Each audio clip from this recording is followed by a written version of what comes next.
You're overlooking a population of Delma, Haiti, out behind me. We're up on the hill overlooking the city. You can hear the sounds of the traffic. You can see the sights that are going on. We're glad that you've joined us today. Glad to have you with us. Find out what we're doing, what God's doing around the world on today's episode of Global Provision Television.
Hello, glad to have you back today on this episode of Global Provision Television. Glad that you've taken the time, link us up, and taking the time to view, talk about what's going on around the world and what's happening inside the church and outside the church and everything else. I'm glad that you're here today. It's just a glorious time to be alive in the Lord, and I don't care what anybody else says. I don't care how they look at it. I'm not one of those doom and gloom type guys. It's a great day to be in Jesus, and no better day for us to be in Jesus than there is right now. It's a lot of things happening in this world. I'm glad that you've chosen to be here. I hope that you're telling your friends that we are doing this, that every Monday night they can click on YouTube on our channel and see a new program that's up. We're putting it on our other social media as well, to let people know that we're there, and we're looking for other outlets to get hooked up to as soon as we can. And as soon as that takes place, we will let you know all the different places that you can go to get to be able to view us and to watch us. I just know it makes your day wonderful when you get to see this beautiful smiling face. Now, don't be saying nothing. My mom will come get you. All right. You don't know me, though. That's my sense of humor, and that's the way I go. And if you don't, get used to it, because I'm not going to heaven with a doom and gloom whatever on my face. I'm going laughing all the way, because that's how God created me. Listen, we want to share a little bit with you today about some of the great things that are going on in the ministry here at Global Provision. Both in the U.S. and in Haiti. We've kept a fairly busy travel schedule so far this year. Up through the end of June, I had done probably 20,000 miles in my car through the end of June, and probably done another 10,000 in the air, traveling around the United States, ministering. Not only telling people about Haiti, but ministering the good news of Jesus Christ. And I'd love to come do it in your neighborhood. If you're a pastor or a church leader and you want to have me come speak at your church, I'd be glad to do that. Not only talk about missions, but we'll talk about Jesus and the things that are going on and the need to evangelize and to witness people today. And some of the great things that are going on inside of the body of Christ today. We hear so much negative, it's like we never hear the good stuff. But there's a whole lot more good stuff than there is bad stuff out there. And I'd like to come share it with your congregation, energize them, encourage them, and help them further their relationship inside of Jesus, solidifying who they are. It's a great day to be baptized in the Holy Spirit. have that working inside of you, have those gifts going, have the fruit of the Spirit going, all of those things. And there is a great need for it today. I say this all the time. I've said it for years, and I literally mean it. If there is ever a generation that had a need of a supernatural God working supernaturally inside of His people, this is it. We are it. We need to be moving in the supernatural. We need to be living in the supernatural. It's what God desires us for. It's what the Holy Ghost was given in the book of Acts, was to move His children in the gifts of the supernatural so that great things can happen, so that the world can see that there's a lot going on inside of God's family, and it witnesses to them. So I would love to come speak at your church. Just contact us with our contact information there, and I'll be glad to get back to you, and we'll get something booked up. But up through the end of June, we were traveling heavy. Right, I tell you, actually up until July, 4th holiday we were. And then my wife and I decided to take a couple days off. She hadn't taken any time this year and from her job, and she's on call 24/7. Her phone, sometimes it seems like it does nothing but ring. But we decided to take a couple days, and we did so, and we came home from a few days, a couple days. I think we took 2 nights in a hotel, came home, and the next day she said she wasn't feeling very good. The next day she tested positive for the big COVID stuff that we've had going across this earth over the last couple of years. And then a couple days after that, lo and behold, it was my turn. The only problem is that within a week, she bounced back from it, and she was up and going and ready to rock and roll, and she was going back to work. Me, on the other hand, while I got to the point where I was testing negative, I couldn't do nothing. I was totally devoid of any energy and everything else, and it was quite a struggle for 5-6 weeks, but I'm thankful that God has brought me through it, and I'm sitting here today healthy and alive and well. That's one reason we were getting close to putting this program on the air in the month of July, and had plans to do so with the first week of July, and then that COVID thing hit us, and it just slowed everything up, and nothing got done like it should have done. But here we are, a couple months later, and we are on the air and broadcasting, and God is still alive and well, and I'm glad to be here with you today. You know, one of the amazing things, when COVID first started coming out a couple years ago, I had people texting me, it's like, this is going to devastate Haiti. It's going to wipe Haiti out. And in fact, there were modern experts in diseases and all that kind of stuff. They were saying Haiti as a nation was just going to be utterly destroyed and brought down by the COVID pandemic. And Haiti, took steps like a lot of other people did. The number one way of making money in Haiti is just selling stuff on the street.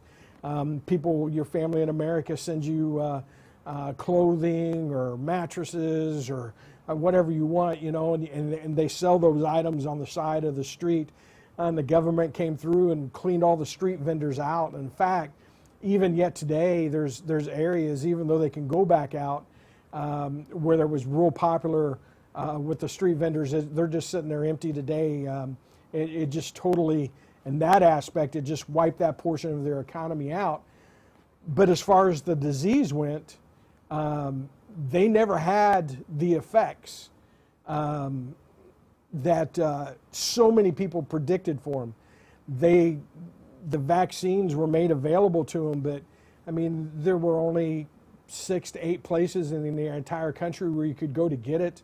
There were a limited number of people who were licensed to give the vaccines.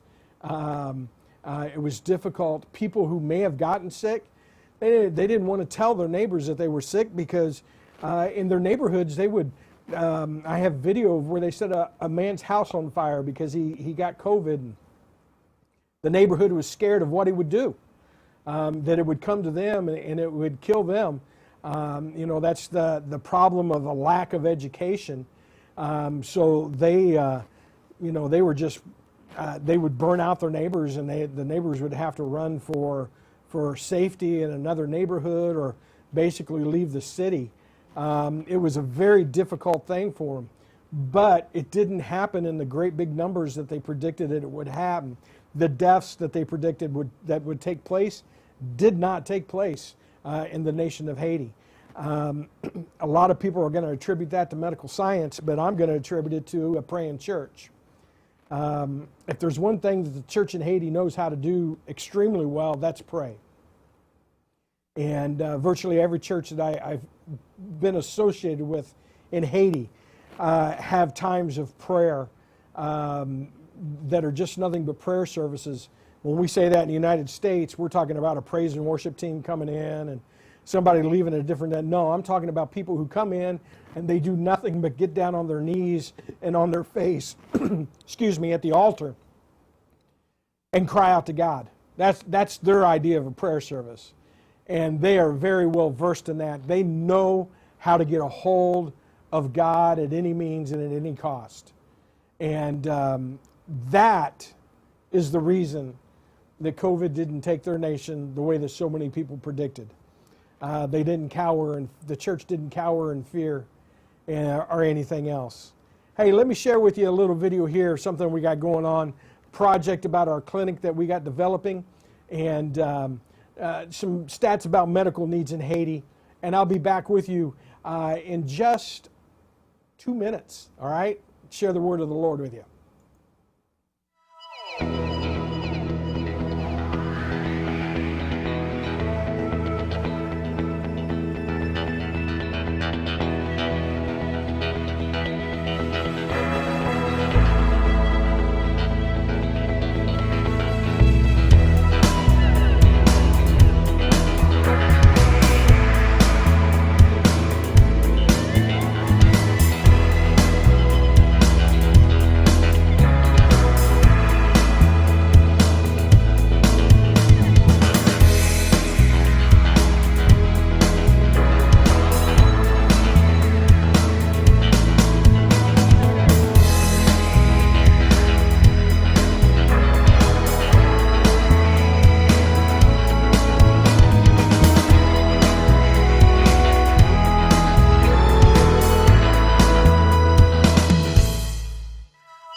All right, I hope you enjoyed that little bit, giving you some information about the medical situation in Haiti and the clinic and laying the basis of where we're going.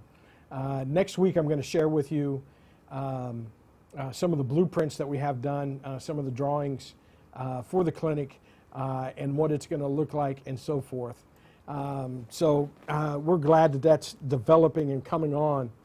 Listen, I've shared with so many about the situation in Haiti being so volatile at the moment and so uncertain. Getting anything done is just, man, it's a struggle, it seems, and it's the same is true inside the church and outside the church. Just everyday life in Haiti. Food in some areas has become scarce. Getting access to good, clean water. All those things. It's just become so difficult for them, and daily life has just become a struggle. One of our missionary groups that lives near us here flies cargo to missionaries weekly down to Haiti, and they were flying out this week. They had to take a week off because of the violence that was happening. They didn't know that they would have safety in landing in Kai and taking back off. Kai is a little narrow one runway airport. You land in. You go down. You make a U-turn at the end of the landing strip. You go down, and there's a kind of a cul-de-sac where the plane pulls up and unloads people unloads freight, and then they taxi back down and take back off again. When they were down there in March, at the end of March, their plane had been overrun by a gang while they were sitting there on that runway, and it was looted, and fire was set to it, and they lost their aircraft. God miraculously provided for them a larger and better aircraft that they were actually needing anyway, and God provided the funds for it. But it was a scary situation as the crew was running for their lives, away from the airplane and into that little bitty airport. And the thing that struck me about it was exactly 2 weeks to the day before that, I had been standing in that very spot. I had just been there just a few days before. And that really strikes home to you and really resonates with you when things like that happen. And it was just really, really tough. So the situation has been so volatile. There's such a big struggle, so much to do with the gangs. I want to share with you a passage of Scripture, and I want to give you that are watching me a direction to pray concerning Haiti and the direction that it is in. Now, I serve on staff part-time at the House of Prayer up in Sarasota, which is right here. I'm in Sarasota County. But I serve with Roger and Josh and all the rest of them up there on staff part-time. And last week they were asking me how do we pray for Haiti and what do we do? And the thing that keeps coming to mind is the oppressor. Is the phrase that comes to mind. That right now, that's where they're at.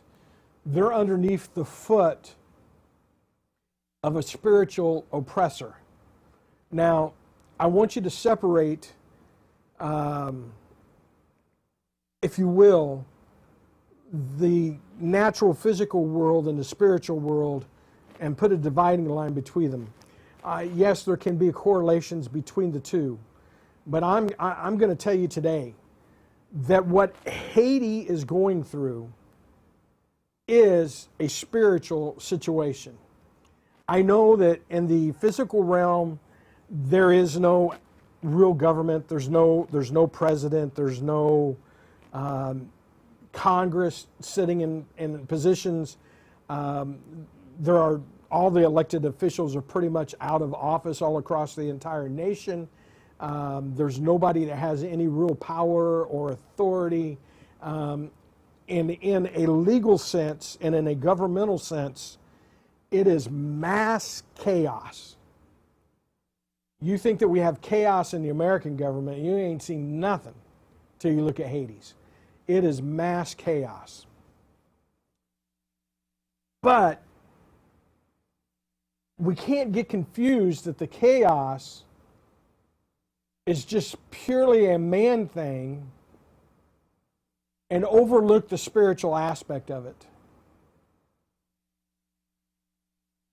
For over 100 years, I think we're getting probably about the time of the American Civil War, Haiti has had incredible amounts of corruption on every level, from the top of the government all the way down to the bottom. They have just had incredible amounts of corruption. And it has gotten worse as time has gone on.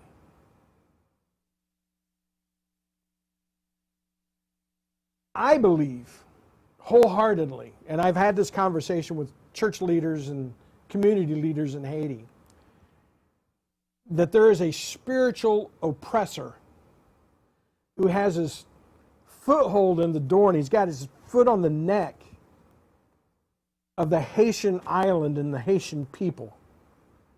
Now, the Dominican Republic is a paradise compared to Haiti.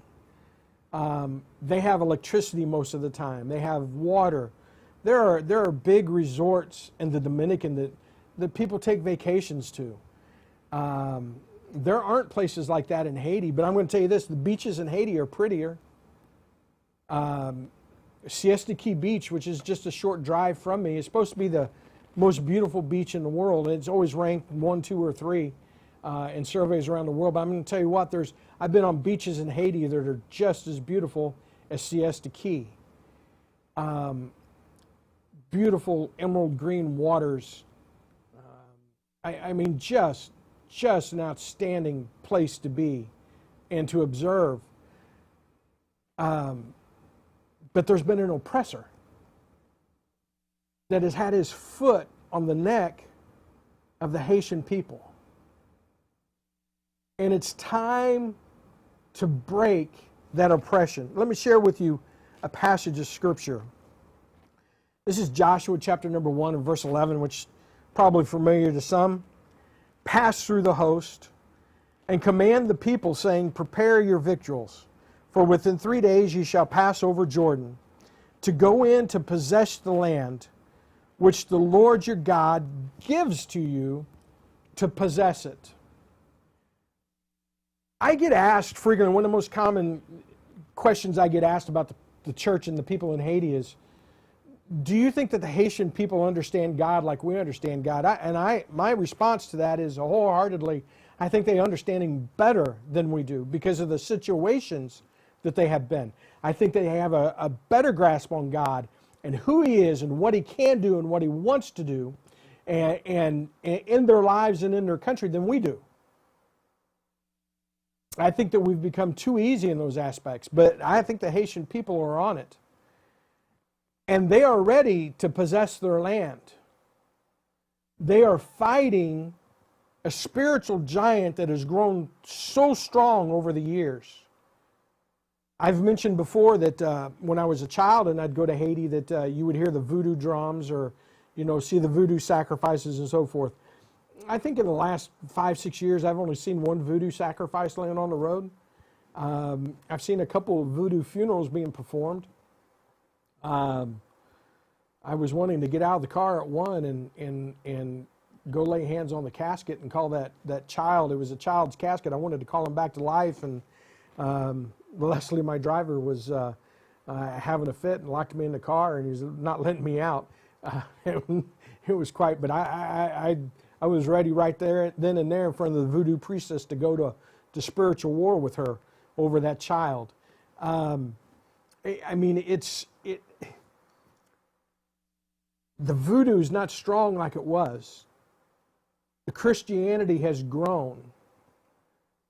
But that oppressor was there before, and he grew in strength. So now you have these two battles of the titans, if you will, going at each other and seeing who's going to come out on top. And if I look at it in the physical eye, it would be easy for me to say that the powers of darkness, of hell, that this oppressor who has kept Haiti down and squashed for all these generations, that is going to be the one that's going to come out and going to be victorious. But I'm not looking at it just through physical eyes. I'm looking at it through spiritual eyes. And in spiritual eyes, the oppressor gets flat out whooped. And I believe wholeheartedly that that's what we're going to see in Haiti coming very soon. There is a strong bride of Christ alive and well in the nation of Haiti. There is a strong, vibrant church in Haiti. They are ready to sit with their king. They are ready to crush the oppressor. And they are fighting him with everything they got.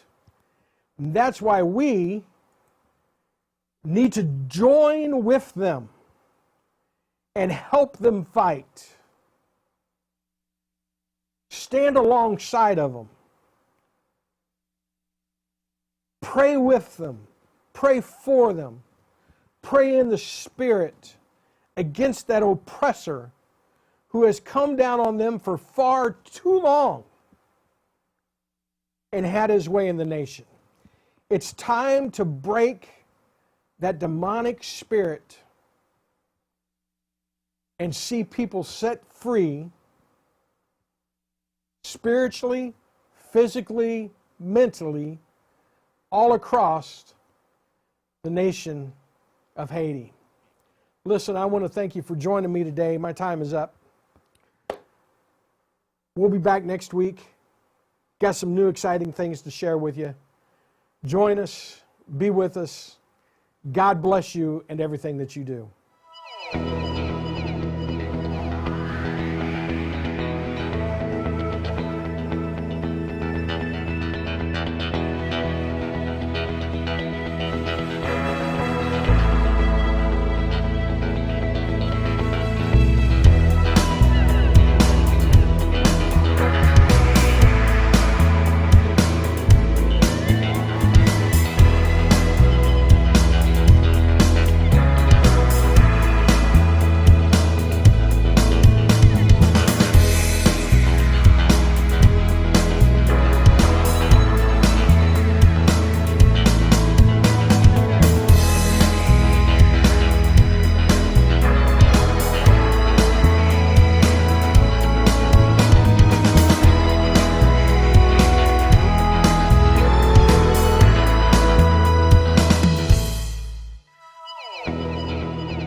Thank you for watching today's episode of Global Provision Television. It is because of your continued support that we are able to carry this message of Jesus to the world. We would love to hear from you. We can be reached on the internet at www.globalprovision.org or by mail at P.O. Box 7616, Northport, Florida 34290. Our email address is chuck@globalprovision.org, and our business phone is 941-220-6247, Monday through Friday, 9 to 5 Eastern Time. You can find our giving link at www.globalprovision.org. Become a 50/30 partner today, and may the blessings of the Lord follow you all of your days. Until we see you next time on Global Provision Television.